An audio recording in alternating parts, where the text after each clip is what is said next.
Hey, what's up, guys? It's Russo, and I'm here to talk some NBA. We have an awesome slate today, 10 games, and we're kind of wrapping things up just a little bit. We've got today's slate, and then we've got 3 more days of basketball before the All-Star break starts.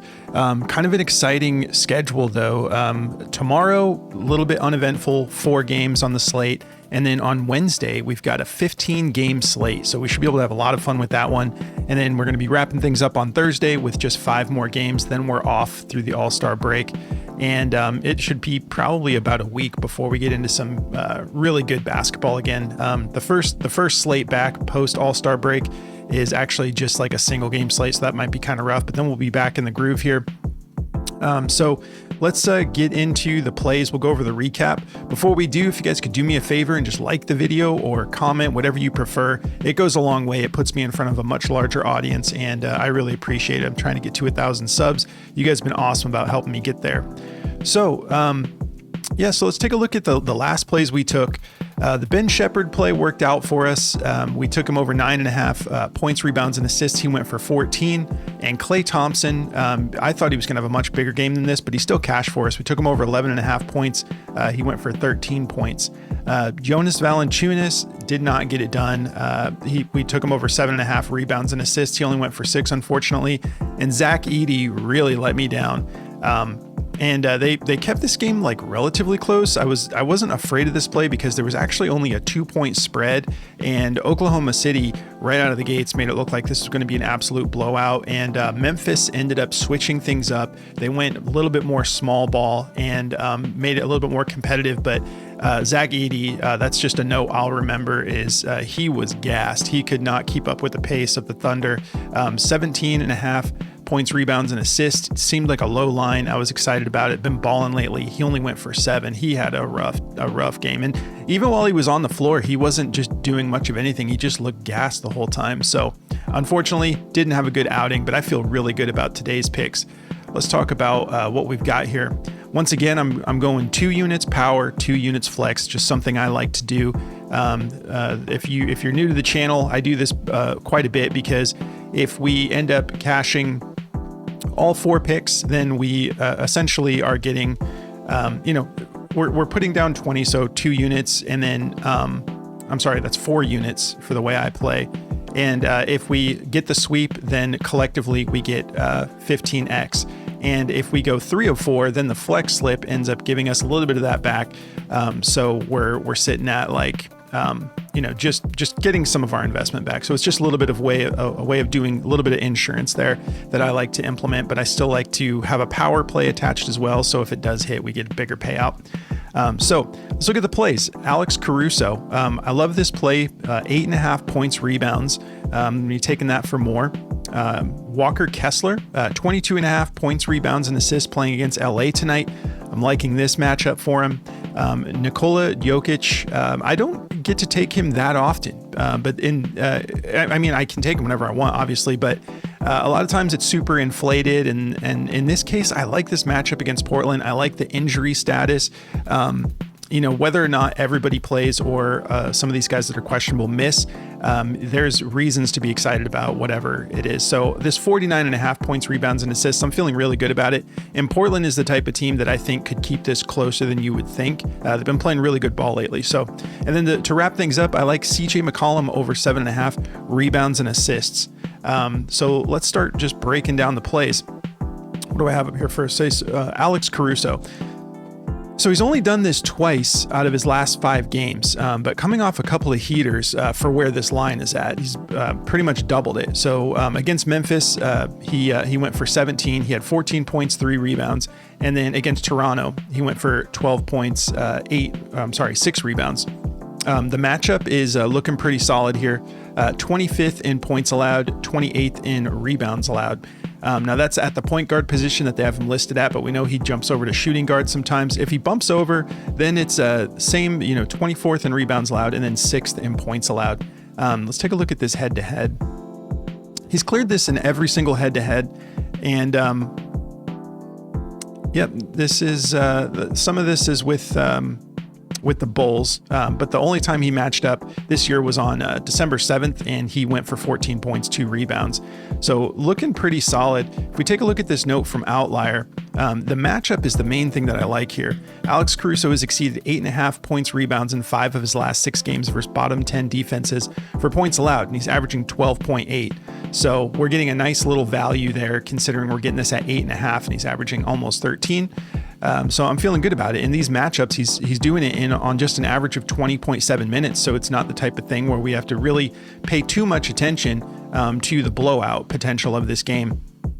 Let's see. He's averaging 6.8 rebound chances in these matchups, 1.7 fouls, so not getting in foul trouble. 53% from the field, just 7.2 attempts. We'd like that to be higher, but in this case, 8.5 points and rebounds. Seven attempts on average should be more than enough to get this done. Shooting 45% from beyond the arc against these matchups, and 3.3 attempts, 1.5 made threes a game. So I'm liking everything about this play, especially since the head-to-head looks good as well. Let's take a look at the injury report, see if there's anything to be concerned about. Isaiah Joe is out with right knee soreness, so he's still not available. Cason Wallace also out. So both of these guys could actually affect and give him a little bit of a bump in minutes. Let's see these last 5 again and see if we've seen a difference in the minutes. Yeah, so one of these last 5 where he just put up a goose egg against Golden State, he played like less than a minute. So I don't know if he got injured that game or what. I wasn't actually watching that game, but you can see though the minutes as of late have been either 20 or higher. This last outing, he ended up playing 27 minutes, and that relatively, I mean, they controlled the game the whole time, but it wasn't just an absolute blowout. So if we take a look at the over-under for this game, which I would imagine they're favoring Oklahoma City quite a bit. Yeah, 236 over under. Oklahoma City favored by 15.5. So I would imagine that he would, this won't hurt his minutes as much as I think it might just give him a little bit of extended run, which will help us. So loving this play. Let's see if Daily Grind agrees with me. Hope you guys enjoyed the Super Bowl. That was wild, right?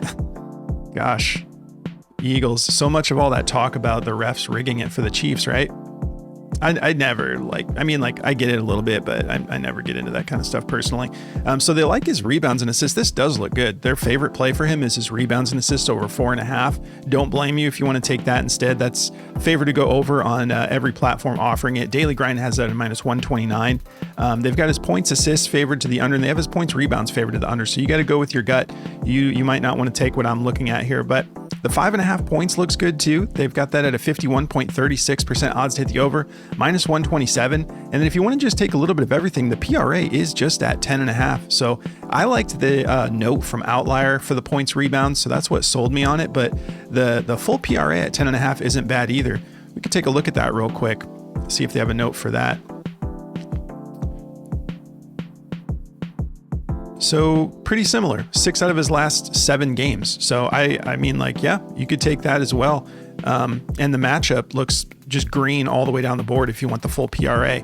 So go with your gut. I'm comfortable with the points rebounds or the PRA. Those were the 2 that I would probably be looking at. But honestly, a lot of these look really good. The rebounds and assists, his lines are just really low right now. And he's been playing solid the last couple of games. And maybe he gets extended run today. So we got some options there. All right, so Walker Kessler. Yeah, I like this full PRA at 22.5. We'll take a look at the matchup real quick. Pretty solid. 15th in points allowed, 22nd in rebounds allowed, 22nd in assists allowed. One of the things I'm excited about is he is an awesome center for rebounding. In particular, he's a great defender.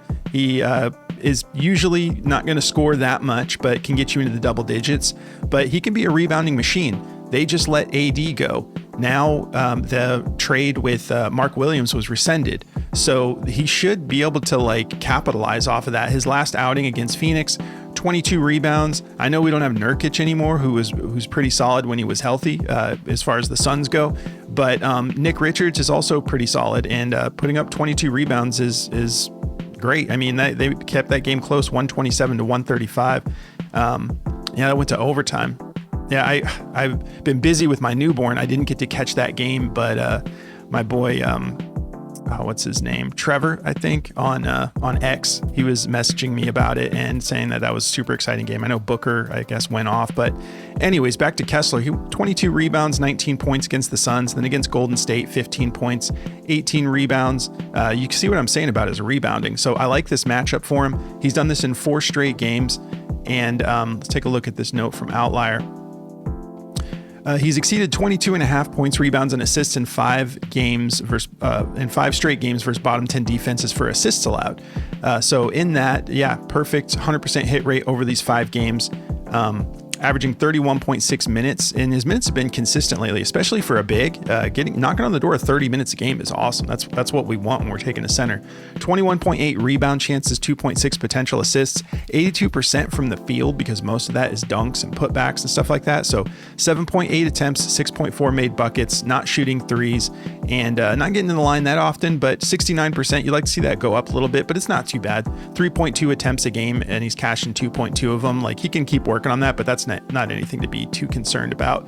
So if we look at the 2024 season for Kessler, actually, let's go back to the last 5 and see what the sweet spot is that we're hoping he's getting at least. So, gosh, I mean, averaging 33.5 minutes over these last 5 games. So what I like to do is go to the 2024 season and see if this is just a volume thing. So first of all, on the 2024 season, he's already hit this 63% of the time, so well over half the time.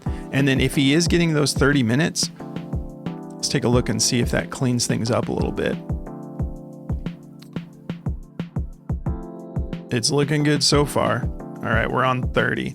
So 87% hit rate when he's hitting 30 minutes, regardless of who he's playing, what the situation is, blowout, whatever. The last time he played 30 minutes, he had that game against Phoenix where he went for 45 PRA. So I'm loving everything about this play. Let's see if Daily Grind agrees with me. Oops, spelled his name wrong. All right. They don't. They've got his points going under 10.5. They have it at a 52.55% odds to hit the under -129, and they also have his PRA. Okay, so it looks like it may have gotten bumped to 23.5. That's why they don't like it. So I have it locked in at 22.5. Let me see. So they like his rebound. No, he must have gotten bumped across the board. They're not crazy about a lot of his stuff. Let's see if I hate when they bump it on me when I'm excited. Let me make sure I got that. Yeah, I got the 22.5. So we're going to go up here. We're going to change this to 23.5 and just look at it real quick. It might just be a little bit closer to a push, but over the 23.5, when he's getting 30 minutes, he's still at a 78% hit rate, 18 out of 23 games. So I'm personally still comfortable with it. I think he's probably going to be knocking on the door of 30 PRA tonight. And the Lakers are tough. They're playing good, which I don't understand when you hear the heat and the hate around JJ Redick. Like, I think that he's doing a good job. The Lakers are about to introduce Luka to the mix, and they're already top 10 in the West. But 234.5 over under.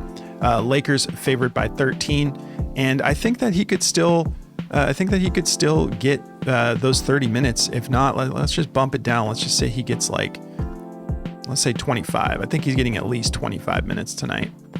Still a 66% hit rate. So go with your gut. I'm comfortable with it. Again, I love this situation with his matchup for rebounding in particular. But if you wanted to take another play, I'll just refresh it in case they changed anything. Yeah, still the same thing. So I'm personally comfortable with it. You guys go with your gut. Make your own decision here. All right. So Nikola Jokic. First of all, if you're just looking at his PRA, it's Nikola Jokic. He's insane. 66% hit rate in general. 49.5 is a great line. I think this is going to get bumped. Let's take a look at the note here. So he's done it in 10 straight games at home. He's averaging 57.4 PRA in home games. When I was vetting this play and trying to decide, okay, we do have a lot of guys questionable here. Look at the matchup, and then we'll get into some injury report here. So, yeah, this matchup is just great. So somewhat middle of the road. It is Portland. I'm sure that the spread is super juiced for Denver, but I think that Portland can actually, they're they're sneaky right now. Like they're playing better ball than they get credit for, in my opinion. But overall matchup, 18th in points allowed, 14th in rebounds allowed, 11th in assists allowed. And then when you bump over to the center, it's all green. 20th in points allowed, 25th in rebounds allowed, 25th in assists allowed. So for the injury report, on the side of the Blazers, Jeremy Grant is the only, I would say, and Chris Murray. I like Chris Murray. I like both of the Murray brothers, but those two guys are the only losses that I don't think is really going to affect the outcome of the game. But obviously Jeremy Grant, I think he's really talented, but he hasn't really been able to get into rhythm. He's in and out of games all the time. But I think that my point is, I think the Blazers should be able to play at full strength tonight, even if those guys miss. But on the Nuggets side, there is a lot of questionable tags. We have Aaron Gordon, game time decision, Jamal Murray, game time decision, Michael Porter Jr., game time decision, Peyton Watson out, Russell Westbrook out. So at first I was kind of like thinking, okay, what about the assists? If a lot of his studs are out, what are we looking at here? He hasn't played a game with all of those guys out. I don't think they'll all be out tonight. But one thing that made me optimistic is, like, let's just say Aaron Gordon is out. Well, when Aaron Gordon's out, he's dominating. He's got an 88% hit rate when Aaron Gordon's out. So I'm doing them individually because, like I said, he hasn't played with all of these guys out. But then let's say it's Jamal Murray who ends up missing, 86% hit rate. So you get what I'm doing here. Like he actually steps up. So he's playing solid when they're available, but he actually turns things up a little bit when it's just him. So Michael Porter Jr., he's only played one game without him, and he went for 46. So that might be the Achilles heel. I don't think it's going to be. It's Jokic here. So I'm feeling good about it. If we take a look at the head-to-head, he's done this 2 out of 4 games and was knocking on the door. And what was a close game? Like I was just saying, actually they lost to Portland last time they played them. Talking about respecting the Blazers a little bit more, but let's take a look and see if any of these guys were out. May have been Aaron Gordon was out for one of these. And you guys might not be interested in this kind of data as much as I am, but I personally like looking at all this stuff. Yeah, so I mean, I'm not going to be able to get a wrap on if they were there or not. So I'm feeling good about it going over. You guys can make your own decision. The head-to-head, I think he's going to be able to get this done, especially at home. Actually, that is one thing I'll check real quick. Let's see the home games and the head-to-head. So he went for 61 in one of the matchups, and then both of these were from last year. He went for 44 the last time that they played them at home. So yeah, I think the Nuggets are in rhythm right now. It's Jokic. We don't need to overthink this. 4 out of his last 5 games, he's got it done. That game against Phoenix, he didn't. Let's take a look at his minutes. He only played 28 minutes in that, still went for 46 PRA. Averaging 33.6 minutes a game over these last 5, 17.2 rebound chances, 21.4 potential assists, 63% from the field on 17.4 attempts. Dude is just an absolute magician. 38% from beyond the arc, 5.8 attempts, cashing 2.2 threes a game right now. 84% from the free throw line, 6.2 attempts a game. So I'm going to take it. 49.5. I feel good about it. I think that the Blazers can keep this from getting too out of hand. Let's see about daily grind real quick.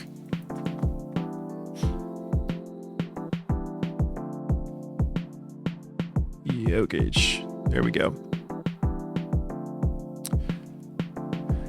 All right, so their overs that they like for him are the rebounds they like. They have that at a 51.85% odds, hit the over minus 126. They like his assists over 10. The PRA, it's not showing the percentage. Okay, yeah, so they just slightly like the PRA over 49.5. They have it at a 50.67% odds, hit the over minus 121. Just one bump so far, one platform bumped it up to 50.5. I wouldn't be surprised if we get any news about any of these guys missing. I think that we'll see this bump up to at least 50.5, if not 51.5. But I'm feeling good about the 49.5, so I've got that locked in. Let's wrap this thing up.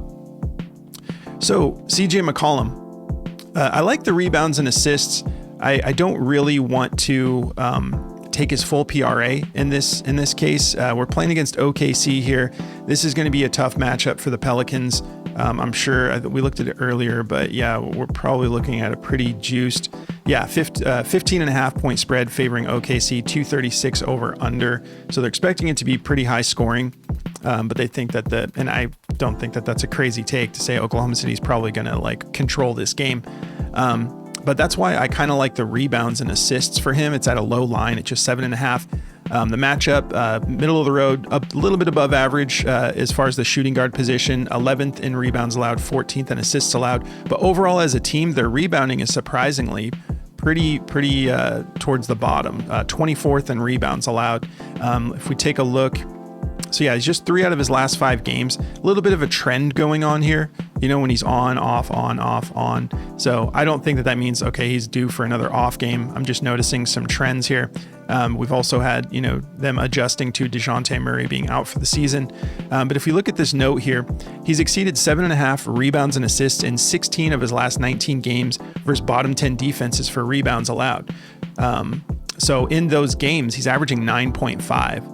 So yeah, this looks great. 84% hit rate, 16 out of 19, averaging 35.8 minutes in these matchups, 7.5 rebound chances, 8.5 potential assists, 2.3 fouls, keeping it pretty clean. If we take a look at the head-to-head, ironically, he's never not done this against OKC. And I say ironically because OKC's tough and he happens to cash it every time. So 100% hit rate, 8 out of 8 games. His last matchup was on December 7th, 2024, and he went for 5 rebounds, 8 assists. I'm just kind of curious. We'll just take a look here. So on the 2024 season, 46% hit rate overall, but let's see what it's looked like since DeJounte's been out. So a little bit tougher, 38% hit rate on the 2024 season. And let's just check and take Herb Jones out, see if that changes anything. 40% hit rate. So that doesn't discourage me. I like my favorite part about it is the note about his hit rate against bottom 10 defenses for rebounds allowed. So also I noticed too, if you take a look at his points and you look at the head-to-head, I think he's had a little bit of trouble. Yeah, his points alone are a little bit difficult against OKC, and that's been consistently regardless of what season we're talking about and what the full-on matchup looks like. But so that's another reason why I feel good. And he's got Zion back. And I believe for the rebounds and assists, which obviously Zion helps the assist situation. Games with Zion, let's see. With Zion in the equation, yeah, he's cashed this both times he had Zion against OKC. So that feels solid to me. I like this play. 7.5 just seems really low. Let's see if Daily Grind thinks I'm crazy. All